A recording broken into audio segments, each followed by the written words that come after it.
សេទុំបងជាមានបងឡៃអូនรักបងថាអូនទុំបងក្នុងណាកំណងតើនេះជាអ្វីទៅអូនបានជាអូនធ្វើបាននេះបែបដូងបងត្រូវទិញទីជើងឆេះទិញខ្លោចដោយសារតែអូនទុំបងជា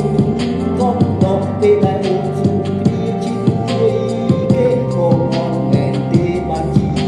អូនធ្វើបងត្រឹមជាមានបងឡៃស្នេហាមួយនេះមួយខ្លាចដូចជាបិសាចជួបឈាមបែបដូងត្រូវជារំកម្មដោយសារស្នេហាមានក្បត់បងប្រាស់ពួតមានអ្នកផ្សេងបែបដូងបងត្រូវឆេះទឹកដោដោយសារតែអូនហើយក៏វ័យកូនហើយនឹងអានទឹកពុកថាបងឈឺគាត់ណាឈឺខ្លាំងបាន